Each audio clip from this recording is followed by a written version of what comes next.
Excellent. Thank you, Jenna. So once again, welcome to committee members to this Desalination Committee meeting. Next slide, please. So I don't think any introduction is needed for Carol Ward, DWR Deputy Assistant Director, who is going to talk to us, give us a little bit about a recap, what request was made of this committee and why we're here today. So Carol, I'm going to turn it over to you. Good morning, Henry. Good morning, everyone. A pleasure to be with you again this morning. I'm just going to, as Henry said, I'll provide a brief recap and introduction in today's presentation.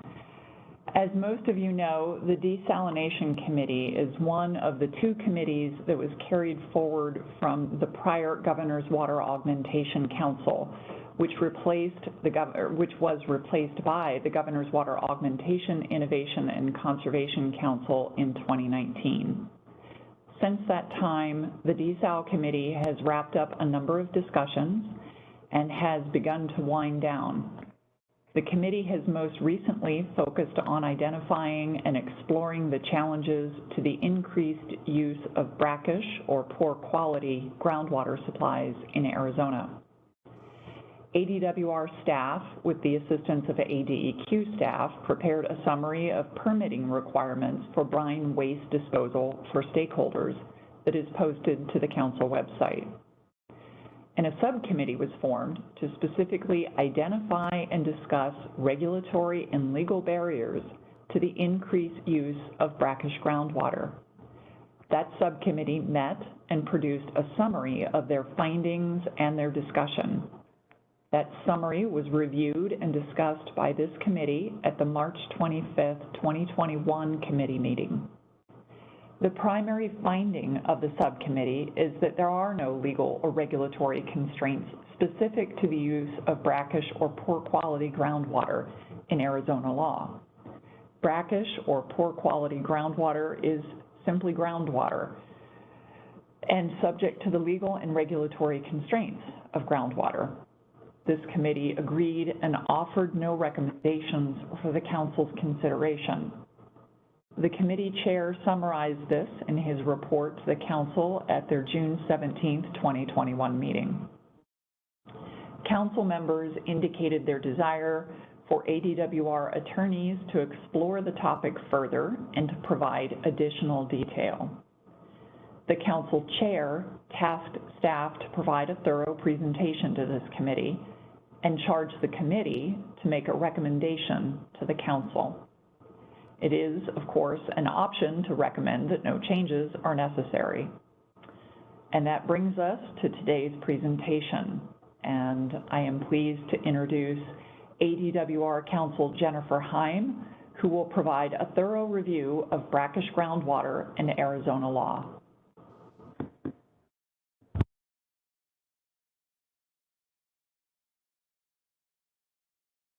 Thank you very much for having me, and hello to everybody. I saw from the participant list that there are some people who I've worked with in the past to various degrees, and so I want to say hello to everybody this morning, and especially hello to some of you who I knew in a sort of a past life.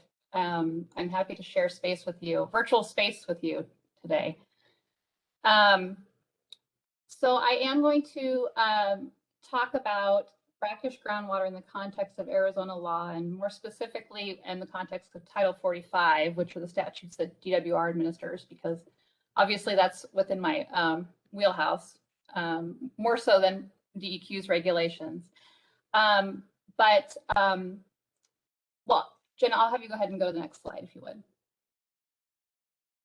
I think as I walk through these slides that you'll see that really what I'm doing is providing an overview of groundwater regulation within the state of Arizona, because as I think this committee has talked about, and as Carol sort of just mentioned, brackish groundwater is not really treated differently than groundwater under statute, with a couple of exceptions. And of course, the statutes do not use the term brackish groundwater.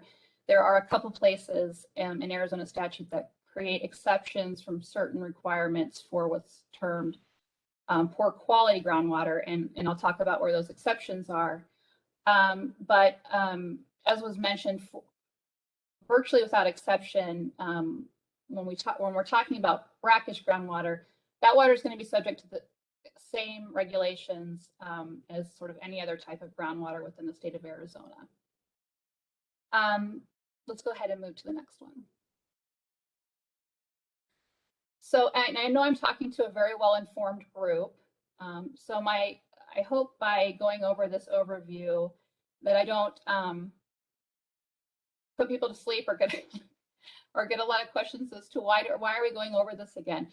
My purpose in talking about this, I think my hope is that maybe as we walk through this, I can talk about my understanding of sort of the overarching goals of the groundwater regulation statutes in Arizona, how I understand some of the pieces to fit to achieve those overarching goals, so that members of this group can think about, I know that this group is tasked with considering whether or not to recommend sort of regulatory or statutory changes to the treatment of brackish groundwater. So, we say that it's subject to the same treatment as other groundwater, and the logical question is, well, should it be, right? Are there reasons why we should incentivize its use? But part of my goal in this presentation is I walk through these different types of regulations is to help in the consideration of whether or not certain changes would perhaps undermine or be at cross purposes with other goals within the code, whether there would help aid in the discussion of whether there are policy changes that could be effective and not sort of necessarily work at cross purposes with other goals of this council or other committees. I'm sorry, committees of the council or the council in general. So as many of you know, the overarching framework of groundwater regulation was established in 1980 under the Groundwater Management Act. And I have here on this slide, I suggest that there's 3 tiers of groundwater regulation. That's a little bit inaccurate, but the idea there being that essentially there's sort of different levels depending on where you are in the state of the amount of regulation that you're subject to for the use of groundwater. There are statewide regulations which are fairly minimal. Those largely have to do with well registration, well construction requirements. If you want to drill a well in the state of Arizona, you have to use a licensed well driller, follow construction requirements, register with DWR. And there are rules that apply for transporting groundwater that apply throughout the state. And I'll talk a little bit about some of those transportation rules near the end of my presentation. If we talk about sort of the next tier of regulation within the state of Arizona, there's the irrigation non-expansion areas. There are 3 of those within the state of Arizona. And that's primarily focused on irrigation uses. So it prohibits irrigation on new lands being lands that were not irrigated prior to the designation of the INA. And it also requires that non-exempt wells, so wells pumping with a large pump capacity, meter and report their groundwater withdrawals to the Department of Water Resources. And then the next tier, and obviously the most regulated areas of the states are the active management areas. And of course, that's where most of my presentation will focus, because that's where most of the regulations are in terms of what are the restrictions on the groundwater use. So let's go ahead and go to the next slide. So at a very basic, there are 5 AMAs, and each AMA has a management goal that's established by statute. The management goal of the Phoenix, Prescott, Tucson, and Santa Cruz AMA is essentially safe yield. Safe yield is, there's a definition here that comes from statute on the slide, but it's sort of in layman's terms, it's trying to achieve an overall balance, right? A balance of annual inflows and outflows into the aquifer. Currently, no AMA has achieved safe yield, and I'm sure there are people attending today who also attend or participate on another committee that is analyzing sort of barriers to achieving, that are analyzing sort of what to do post 2025, right? Because the statutes say that the goal for the AMAs is to achieve safe field by 2025. We're not there yet. So there is another committee that's looking at how can we achieve that goal? What are the barriers to achieving those goals? And I bring this up because, obviously one of the barriers that I'm aware has been identified is, for instance, the ability within AMAs to pump. There is an ability within the AMA to pump some water that does not require replenishment. So it's not required to be restored back to the aquifer. That has been identified as a potential barrier to achieving safe field within the AMAs. And I raise that specific example in this context of the Desal committee because I know that in considering options, there could be a number of different ways which you could seek to incentivize the pumping of brackish groundwater. You could remove certain requirements or restrictions on the pumping. And, for instance, I know that some people in the past have considered and thought about, well, could you not make it subject to replenishment requirements and those types of considerations? And so I just raise that issue as an example of an area where, and I know committee members are already thinking about this and have talked about this, but questions about whether aims of the different committees could be running at cross purposes, and just being sort of considering whether that's occurring, and if it is occurring, to acknowledge that that might be occurring, and to understand if, or to try to determine whether there might be ways to navigate through some of that. So just something for consideration. Let's go ahead and go to the next slide. So ADWR is required to adopt management plans designed to assist the AMA in meeting its management goals. Management plans have to contain mandatory conservation requirements for persons withdrawing, distributing, and using groundwater. And as I said, because brackish groundwater is treated as other groundwater, brackish groundwater is subject to those conservation requirements that are contained within management plans. Let's go on to the next slide. So within AMAs, a person can only withdraw groundwater pursuant to sort of statutorily prescribed methods. One is through an exempt well. So that's a well with a pump capacity of less than or equal to 35 gallons per minute. The groundwater can't be used for a non-agricultural purpose. Or groundwater can be pumped pursuant to a groundwater authority. And there's 3 different types of groundwater authorities. Of course, there's grandfathered rights, and those would be rights that were grandfathered in at the sort of the time of the enactment of the groundwater code. There are service area rights. So that's the right of a city, town, private water company, or irrigation district to serve water within its service area. And then there's groundwater withdrawal permits, which I have a couple of slides on in my presentation. I know that has sort of been a topic of interest of this group, so I'll talk about a couple of those. And then DWR is authorized pursuant to statute to levy groundwater withdrawal fees. The amounts and the purpose for those fees, what those fees can be used for, is prescribed by statute. But overarchingly, the idea behind that is to help. The use of those fees is to help DWR and its administration, but also to help the AMAs achieve their goals. Let's go ahead and go to the next slide. So, I've mentioned conservation requirements. I've mentioned withdrawal fees. There is a specific exemption in statute, and I know that this group also has talked about this area, the Buckeye waterlogged area. It initially provided exemptions through the end of 2024, but that has been extended by statute, and there's a link there to a report that was prepared by the Department of Water Resources. It was required to be submitted to the legislature in order to decide whether or not to extend that exemption, and it has been extended, but that link is there if you're interested in reading that report, and it describes the hydrology in the area, the unique hydrology there. So what the exemption does is it exempts irrigation users from irrigation water duties or intermediate water duties and groundwater withdrawal fees, and it exempts certain irrigation districts from conservation requirements for the distribution of groundwater.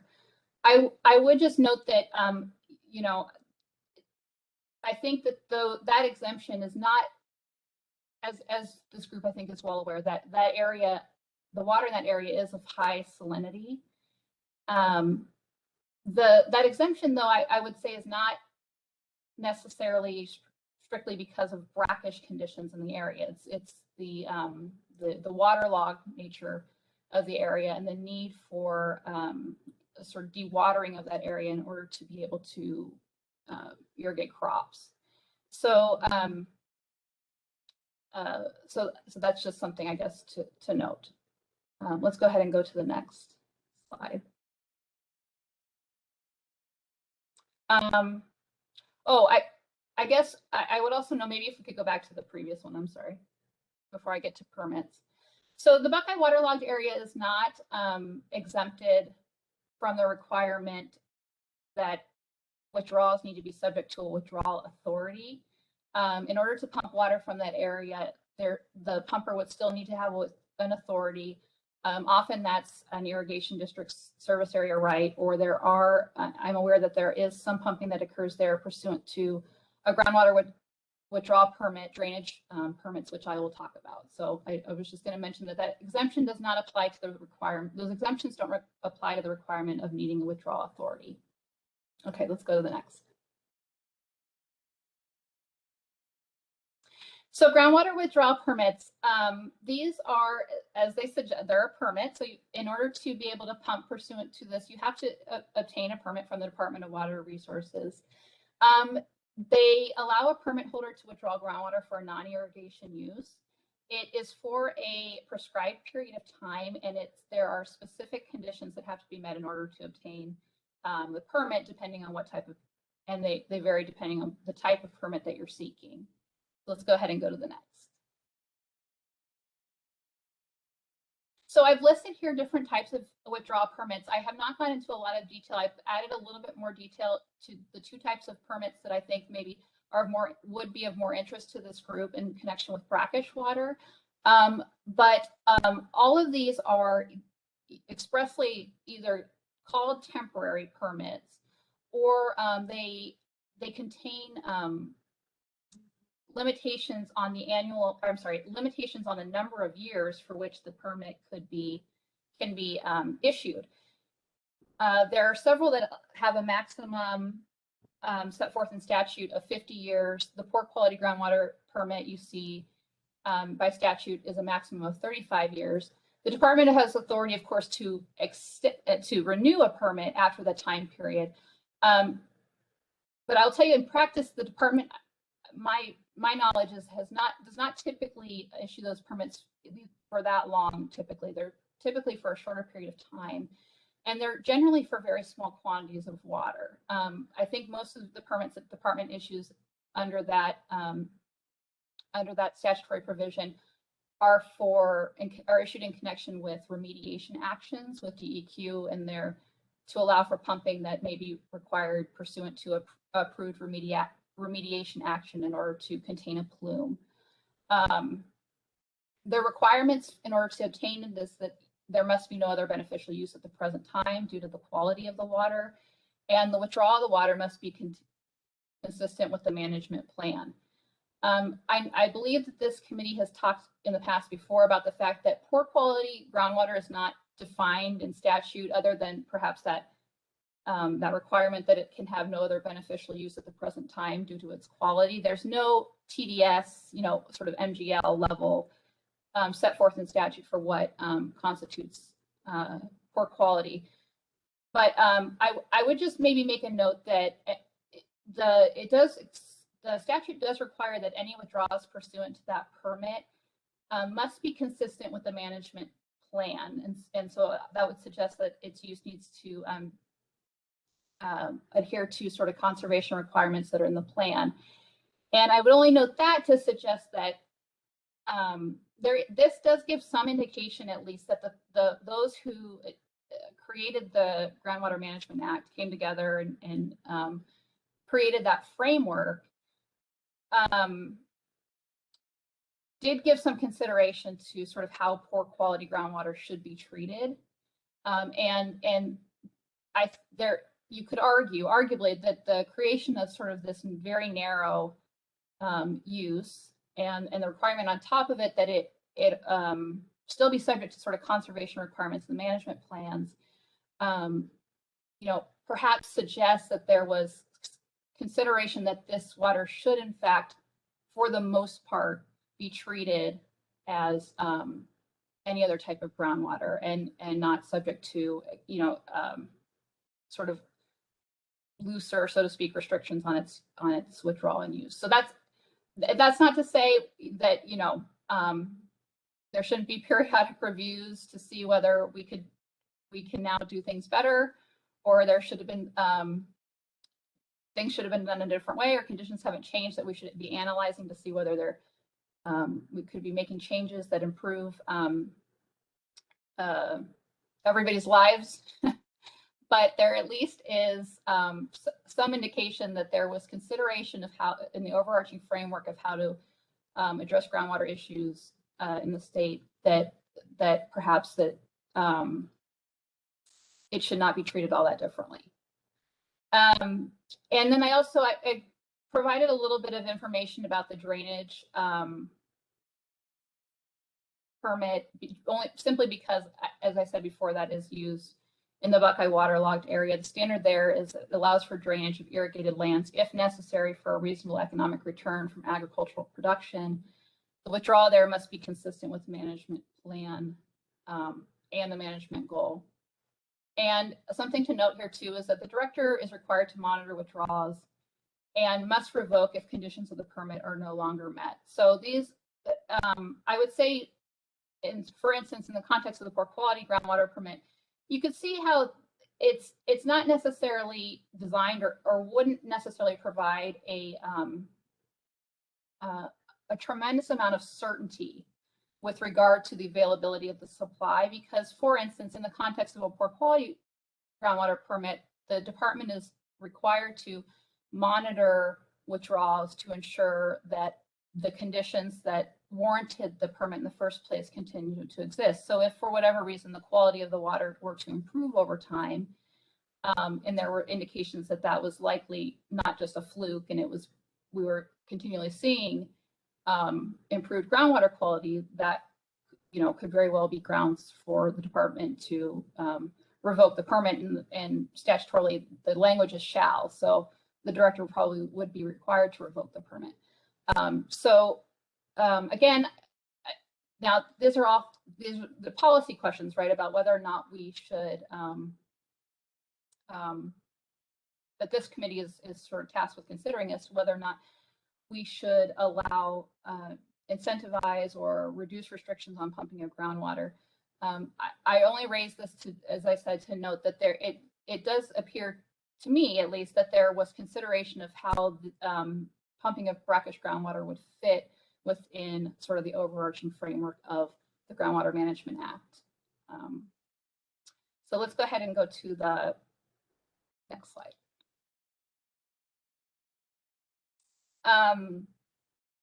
So again, as I know most people know, within an AMA, the department administers the Assured Water Supply Program. Developer of a proposed subdivision must have a 100-year assured water supply in order to obtain plat approval and offer lots for sale. There's two ways for a developer to do that: either obtain a commitment of water service from a designated provider, or obtain a certificate from DWR by demonstrating a 100-year assured water supply. Let's go to the next slide.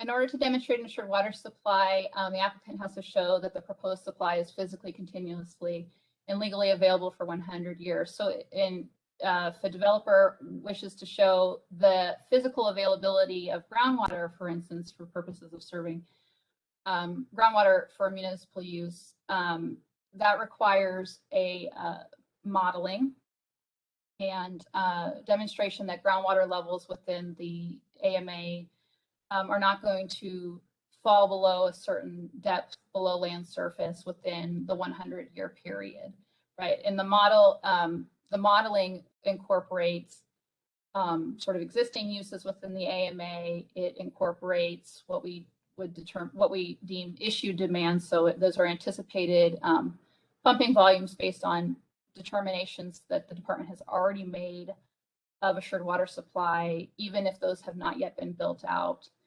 And so I bring this up because, and I bring up the model specifically because this maybe is perhaps a weird way to say this, and if there was a hydrologist on the call from DWR, they would maybe smack me. But in some senses, right, the model obviously has to make a lot of assumptions, and it does make a lot of assumptions based on existing uses are going to carry forward and those types of things.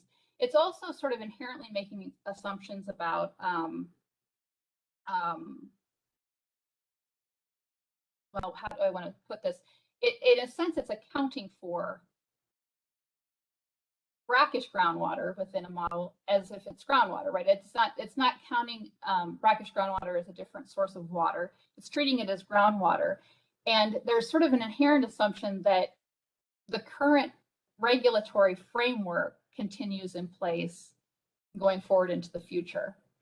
That's not to say, and please nobody mistake me, that doesn't mean that creates sort of legal necessarily rights that certain regulations have to stay in place.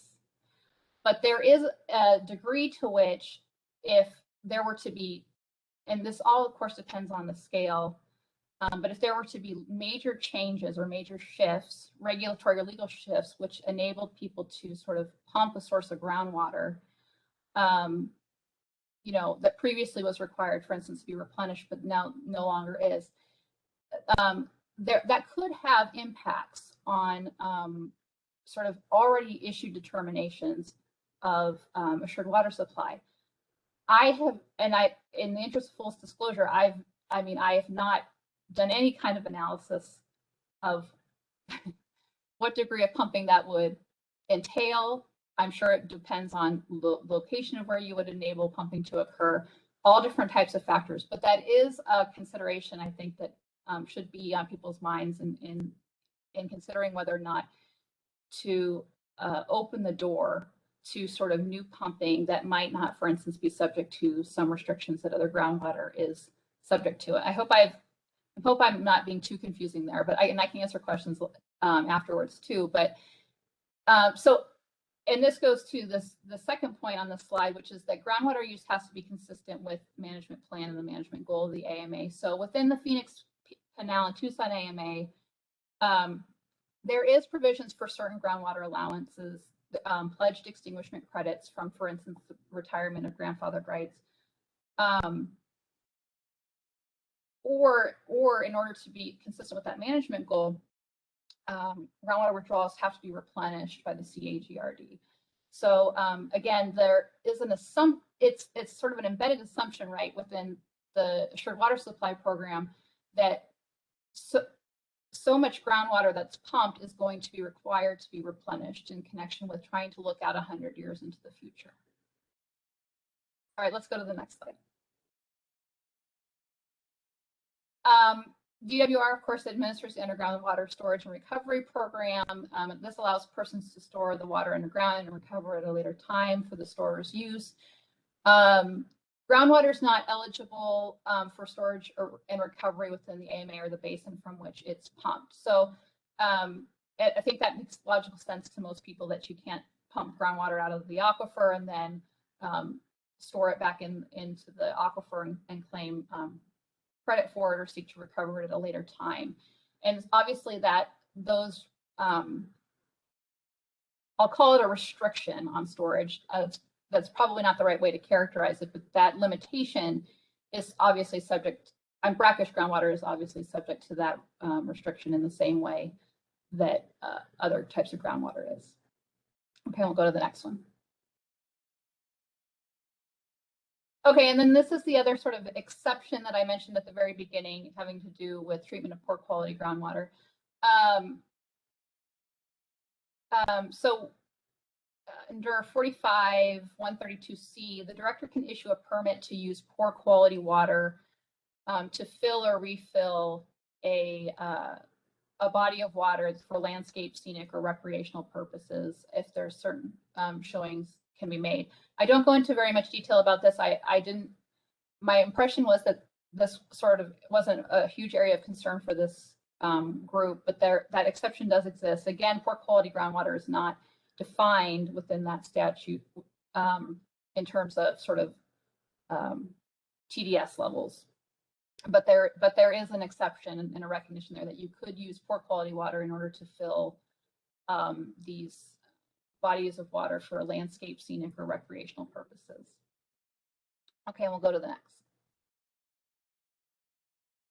So the next few slides, and I have quite a few of them here, are in groundwater transportation. And I'm not going to go into very much detail on these slides. The information is here, and if people have a real interest in sort of the specific rules for groundwater transportation, these slides will be available. The rules are, I won't say they're complicated necessarily, but they are highly specific, or they can be highly specific in terms of the exceptions that are created for these rules. And I think that's just due to the fact that at the time that they were enacted in 1991, there were some existing transportation, there was some existing groundwater transportation that was going on that folks wanted to sort of grandfather. There was planned transportation that entities or people had invested a lot of resources into trying to undertake, and so there was an effort to sort of try to allow for some of that to go forward, and just sort of some of the political realities of the time kind of created some carve outs. So for a lot of these transportation rules, some of the rules I could give you off the top of my head, some of the general statement of the rule, but if you ever asked me about any of the exceptions, I would have to go right to the statute book because they are very specific. They're very fact specific. In terms of where they can occur, who can use them, what the water can be used for, and all sorts of different things. So whether the transportation is subject to payment of damages if you damage anyone in moving the water. So I'll kind of maybe just go through sort of some of these general rules at the top of each slide, and if people do have more questions, there'll be more detail in the slides, and then I would encourage anybody who really is interested in some of these rules. It's Article 8 and 8.1 of the Groundwater Code. If you really want to take a look at some of those. So there's different rules that apply depending on whether or not you're withdrawing water from within an AMA or without an AMA. And there's different rules depending on whether or not you're transporting water into an AMA, or if you're transporting it from outside of an AMA, if you're staying outside of the AMA. So there's a lot of different rules that apply depending on where you're pumping from and where you're going to. So within an AMA, the rule is you can transport groundwater within a subbasin of an AMA, but it's going to be subject to your ability to withdraw water. So it's going to be kind of subject to what your authority is to withdraw the water. And for instance, grandfathered rights, irrigation grandfathered rights are obviously tied to, they're pertinent to land. And so there's going to be place of use restrictions that are often tied to the withdrawal authority. So let's go to the next one.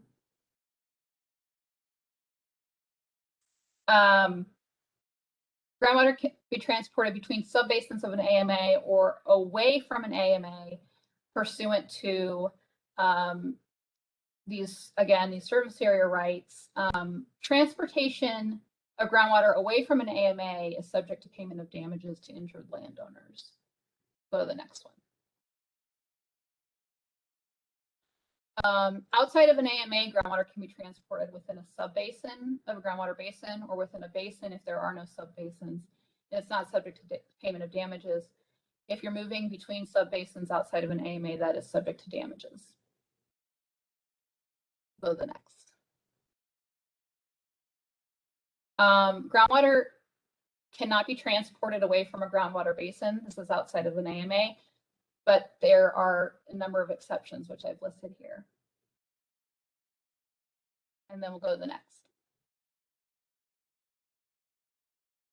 Transportation away from a basin outside of an AMA into an AMA is prohibited with 4 exceptions, which are listed here: are the McMullen Valley Groundwater Basin into Phoenix AMA, the Butler Valley Groundwater Basin into any AMA, Harquahela INA into any AMA, and the Big Chino Subbasin into the Prescott AMA. And we'll keep going. This is just a map of the location of the active management areas and then the basins for which there are exceptions to that restriction on transporting water to inside of an AMA. We'll go to the next one.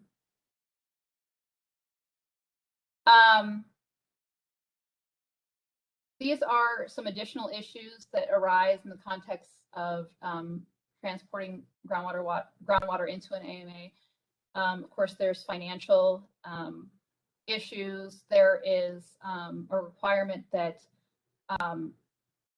a party transporting groundwater, for instance, away from a county has to pay taxes in lieu of a groundwater transportation fee. There's the cost of transporting it. There's also potential environmental issues that could be raised. We'll go to the next. And so this last slide, I know this committee has talked about and identified some barriers or difficulties in terms of desal efforts in connection with brine disposal. The DEQ is currently pursuing essentially primacy over an underground injection control program. So they have to seek primacy with the from the federal government. Essentially, it would allow them to streamline approval for underground injection control wells, and would allow them to sort of make all of the necessary reviews under various state and federal restrictions all at the same time. So that I know would, just as a general matter, whenever the state can package all of that review into sort of one review that it performs, I know that's very beneficial to stakeholders and the regulated community. It helps to streamline the process.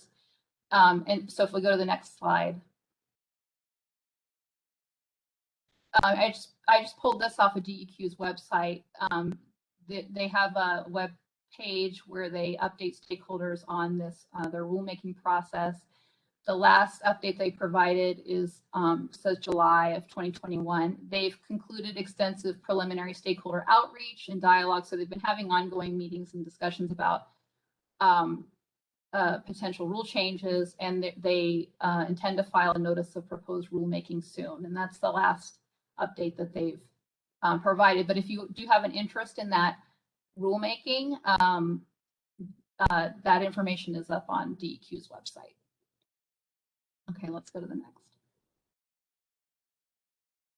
So that's essentially my presentation. And this is in summary.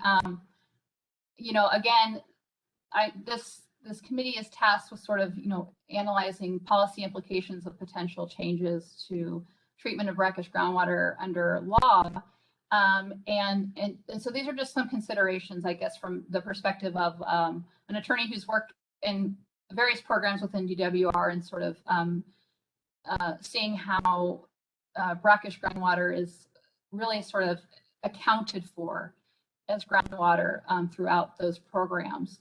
And again, consideration of proposals that would sort of carve out brackish groundwater from certain regulations could have impacts to existing water users. And again, I want to be clear that I'm not necessarily saying that there's sort of a legally recognized reliance right that would prohibit changes to the statutes. I just simply mean sort of in a very general sense that I raised the issued water supply context, that there is people have sort of operated under assumption that brackish groundwater is groundwater and is regulated as groundwater. And to the extent that there would be changes that would significantly alter that in a way that would allow for large amounts of pumping, that's a policy consideration that should be in people's minds. And then additionally, that you know, the overarching goals of the groundwater code are to avoid, you know, when we talk about safe yield, the idea there is to avoid sort of long-term declines in aquifer conditions, because as this group knows, I mean, those, I hate to, this is probably elementary, but you know, you see things like land fissuring, subsidence. You obviously have increased costs associated with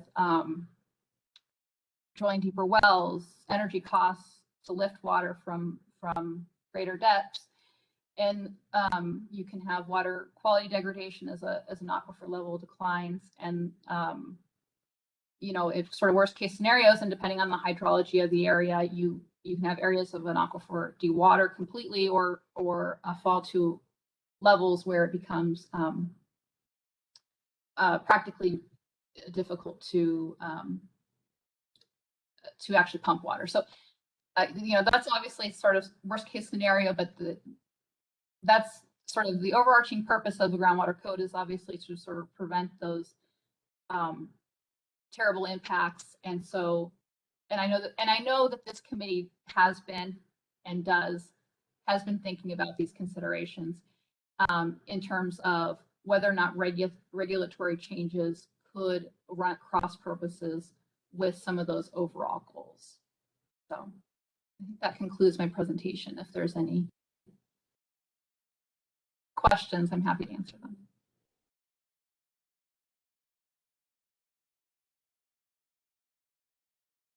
Jennifer, that was an excellent presentation, and it's nice to get to meet you virtually, if not in person. I look forward to future meetings when we are able to reconvene more publicly.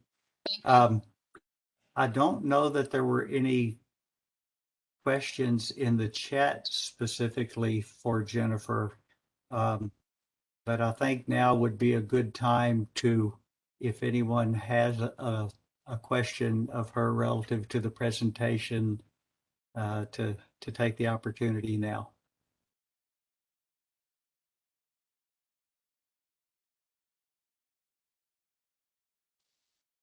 It appears that you did such a good job of presenting that no one had any questions, Jennifer. Well, so thank you, Mr. Chair, but I think it's probably more a function of the fact that this committee has been doing this work, and I'm going over a lot of ground that I think has been covered. So, but anyway, thank you very much. I did note in the chat there was a question about whether the Desalination Committee was looking at import. And Carol, I think you answered that question. The answer is no, that this committee was to look at in-state opportunities for desalination and recovery of brackish water using new technologies, but not import from out of state. And so I think that was answered by Carol as well. So there's two things that are asked of this committee going forward. One is that the council is looking for a recommendation. They want us to clearly say that if we agree, and this is a discussion item, if there is no need to make any changes to the current regulatory framework, that brackish water should continue to be regulated as groundwater. That would be the recommendation based upon the discussion that I've heard that I think we would make to the Governor's Council. And I'd like to open that up for discussion to see if anyone has any thoughts relative to making that recommendation.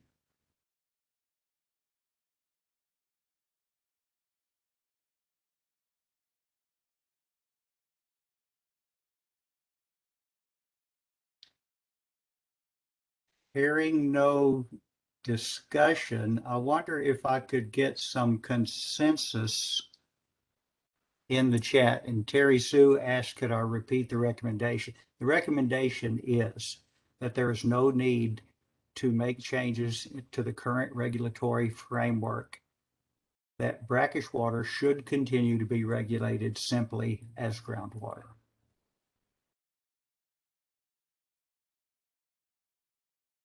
And if there's thoughts pro or con, maybe you could put in the chat that you would support such a recommendation or oppose it.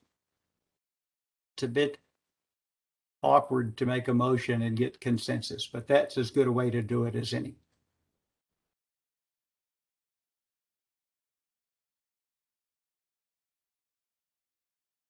And I'm seeing a comment that makes sense based upon Jennifer's presentation, and I certainly would concur with that. Okay, the second thing that Carol mentioned at the start of the meeting was that this committee has been working for a number of years. It's a holdover committee, and it has basically reviewed opportunities to use brackish groundwater across Arizona. We've looked at the Yuma area, we've looked at the West Valley, we've looked at Buckeye waterlogged area, evaluated the Yuma desalter, looked at technologies in the desalination field that are somewhat slow to develop, but certainly warrant continued investigation. And I think at this point, the committee has basically completed its assigned and requested tasks. And so a question to the council is, unless we're directed to work on another project, is this the point where we are as a committee to stand down, or rather stand by unless asked to reconvene to address any specific issues? So I want to open that item up as well to this group and see if there's any further thoughts about projects that this committee should work on. Otherwise, it's our intent to request of the council to provide us further direction. I note in the chat as well the comment from Amwa, and thank you.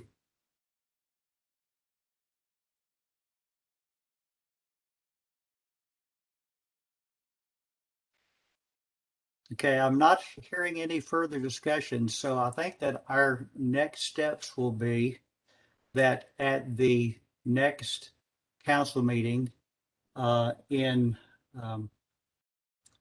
September, there will be a brief presentation from this group on the regulatory legal issues. There will be a recommendation that there's no need from this committee, no need to make any changes to the current regulatory framework, and that brackish groundwater should continue to be regulated as groundwater.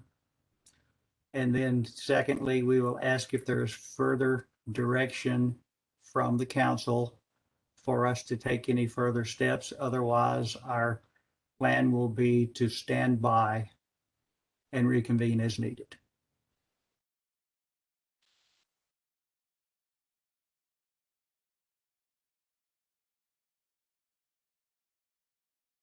So, Carol, I want to go back to you. Are there any other thoughts that you would have before we conclude today's meeting? Thank you, Henry, for that. I think we have clear direction to bring to the council, which is very helpful. I appreciate that. I appreciate the committee's time today, listening through Jennifer's presentation and giving this topic some more thought.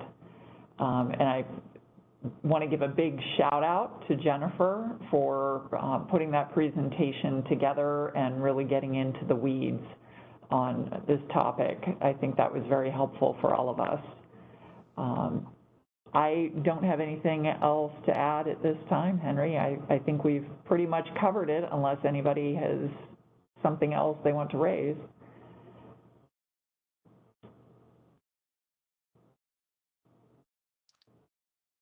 Not seeing anything else. Thank you for your participation today, and we will, that will conclude today's meeting. Thank you. Thank you, Henry. There is one comment in the chat, Henry, that just came in.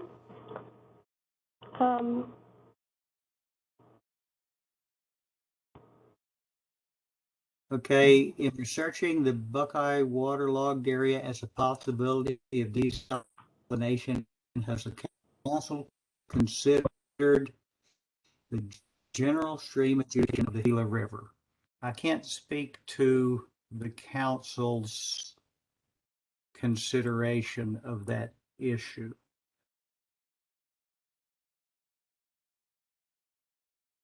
It hasn't been an issue that's been addressed in the desalination committee.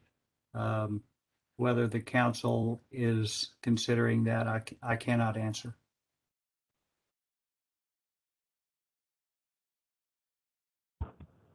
That topic did come up in the subcommittee's discussion and is touched on, I think, in the summary document that was prepared. It is not something that the council has discussed, no.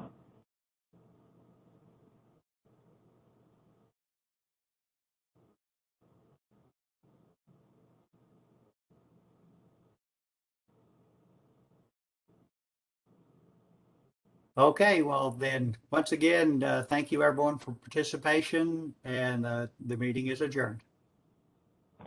Thank you, Henry. Thanks, everyone.